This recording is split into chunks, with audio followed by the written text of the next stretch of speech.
पिताजी जल्दी चलिए, वरना मैं आज स्कूल में देरी से पहुंचूंगा। मेरी टीचर बहुत गुस्सा करती है। हाँ हाँ बेटा, अभी चलते हैं, बस 2 मिनट रुको। तभी रमेश की पत्नी कमरे से बाहर आती है और रमेश से कहती है, सुनिए जी, आज शाम को आप ऑफिस से जरा जल्दी घर आ जाइएगा। याद है ना, आज आपको मुझे शॉपिंग कराने के लिए लेकर जाना है। अरे भाग्यवान, इस महीने हाथ जरा तंग है। मेरी मानो तो शॉपिंग का विचार कुछ दिनों के लिए अपने दिमाग से निकाल ही दो। मैं तुम्हें अगले महीने पक्का शॉपिंग कराने ले जाऊंगा। अभी मुझे चलना चाहिए, वरना राजू को स्कूल पहुंचने में देर हो जाएगी। देखिए जी, अब आपके ये बहाने पुराने हो चुके हैं। मैं कुछ नहीं जानती। आज शाम को मुझे शॉपिंग करने जाना है, मतलब जाना है। आगे आपकी मर्जी। अच्छा ठीक है भाग्यवान, अब तुम पूरा घर सर पर मत उठाओ, मैं कुछ करता हूँ। इतना कहकर रमेश अपने बेटे राजू को लेकर वहां से चला जाता है।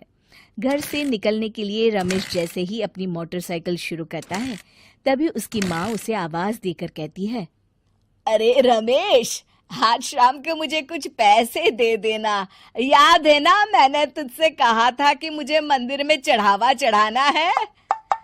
अरे माँ, मेरी तनख्वाह आने में अभी 10 दिन बचे हैं। अभी मेरे पास बिल्कुल पैसे नहीं है।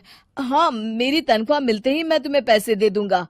रमेश की माँ चिढ़कर कहती हैं, अरे तेरा दिमाग तो खराब नहीं हो गया? मैंने तेरे भरोसे मंदिर के पुजारी जी से वादा कर दिया है और तू कह रहा है कि पैसे नहीं है। अब मैं पुजारी जी को क्या जवाब दूंगी? ये तो मेरी इज्जत की भी कुछ परवाह नहीं है। अच्छा ठीक है माँ, अब तुम गुस्सा मत करो, मैं शाम तक कुछ इंतजाम करता हूँ। इतना कहकर रमेश वहां से चला जाता है। फिर दोपहर को जब रमेश अपने दफ्तर में बैठा होता है, तब उसे अपनी पत्नी और माँ की बातें याद आती हैं। रमेश अपने दफ्तर के एक साथी मोहन से कुछ रुपए उधार मांगता है। अरे भाई मोहन, मेरा एक छोटा सा काम कर दो, मुझे कुछ रुपयों की सख्त जरूरत है। मुझे कुछ दिनों के लिए क्या तुम रुपए उधार दे सकते हो? अरे रमेश भाई, मैं तुम्हें पैसे उधार तो दे सकता हूँ, लेकिन मुझे वक्त पर पैसे लौटा देना। वैसे भी मेरा मानना है कि दोस्ती यारी में कभी पैसों का व्यवहार नहीं करना चाहिए। ये कहावत तो तुमने सुनी ही होगी कि उधार प्रेम की कैंची है। मैं नहीं चाहता कि पैसों को लेकर हमारा रिश्ता खराब हो। अरे मोहन, तुम बिल्कुल चिंता मत करो, मैं तुम्हारे पैसे वक्त पर लौटा दूंगा। फिर मोहन रमेश को पैसे दे देता है। शाम को घर आकर रमेश कुछ पैसे अपनी माँ को देता है और साथ ही अपनी पत्नी को भी शॉपिंग कराने बाजार लेकर जाता है। रमेश की पत्नी और उसकी माँ का स्वभाव जरूरत से ज्यादा खर्चीला होने के कारण दोनों हमेशा बेवजह पैसे खर्च करती हैं। और अभी तो रुको, क्लाइमैक्स अभी बाकी है। हमने छुट्टियों में कहीं बाहर जाने का प्लान बनाया था, आपने पैसों का इंतजाम कर लिया ना? अरे अभी कहाँ, अभी तो मेरे पास बिल्कुल पैसे नहीं है। हम कभी और चले जाएंगे। देखिए जी, मैंने सभी सहेलियों से कह दिया है कि मैं बाहर घूमने जा रही हूँ। अगर मैं नहीं गई तो सब मुझ पर हंसेंगी। आप कहीं से भी पैसों का इंतजाम कीजिए जी। इतना कहकर रमेश की पत्नी वहां से चली जाती है। वहीं दूसरी तरफ रमेश की माँ भी तीर्थ यात्रा जाने की जिद करती है और रमेश से पैसे मांगती है। फिर अगले दिन रमेश एक सेठ से पैसे उधार लेकर अपनी पत्नी और बेटे को घुमाने ले जाता है और अपनी माँ को भी तीर्थ यात्रा पर भेज देता है। लेकिन जैसे ही रमेश अपनी छुट्टियां बिताकर वापस आता है, कर्जदार उसका जीना मुश्किल कर देते हैं। इतना ज्यादा कर्ज एक साथ अपने ऊपर देख रमेश काफी परेशान रहने लगता है। फिर एक दिन राजू की स्कूल की फीस वक्त पर न भर पाने के कारण रमेश को स्कूल में बुलाया जाता है। स्कूल के प्रिंसिपल साहब रमेश को सख्त हिदायत देते हैं कि अगर वक्त पर स्कूल की फीस नहीं भरी गई तो उनके बेटे का नाम स्कूल से काट दिया जाएगा। अपने बेटे की स्कूल की फीस भरने के लिए रमेश अपने दोस्त गिरधारी से कुछ पैसे उधार ले लेता है और स्कूल की फीस भर देता है।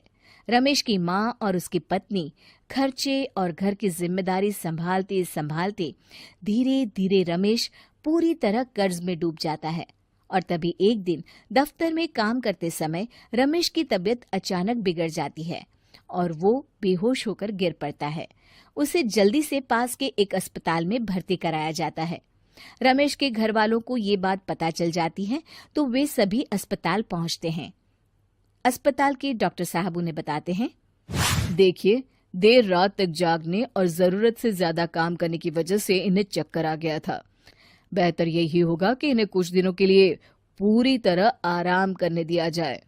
रमेश की हालत देखकर उसके बेटे राजू को बहुत गुस्सा आता है और वो अपनी दादी और माँ से कहता है, माँ, दादी, मैं इतना छोटा हूँ, फिर भी मैं इतना समझता हूँ कि पिताजी दिन रात दफ्तर में काम करके पैसे कमाते हैं।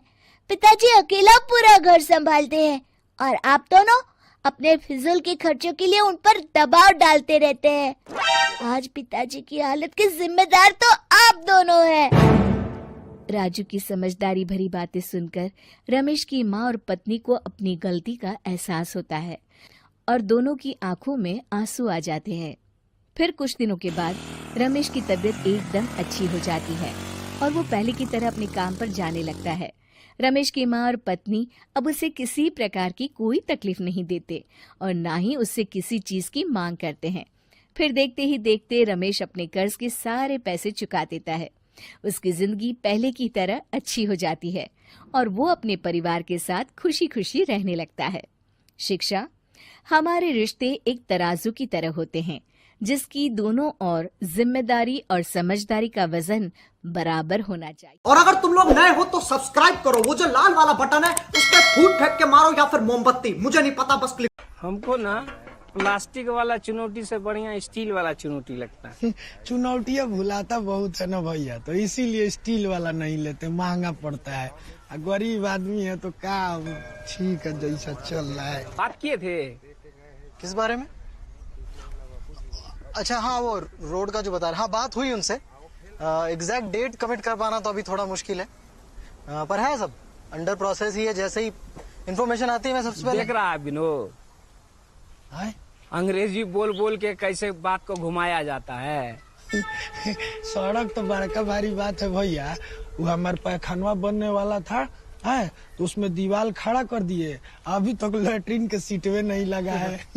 जगमोहन के यहाँ एकदम उल्टा किए हैं, वहाँ सीट लगा दिए हैं लेकिन दीवारें खड़ा नहीं किए हैं। बताइए, उसमें जाता भी क्या करेगा बेचारा भैया। देखिए भूषण जी, हम लोग कोशिश कर रहे हैं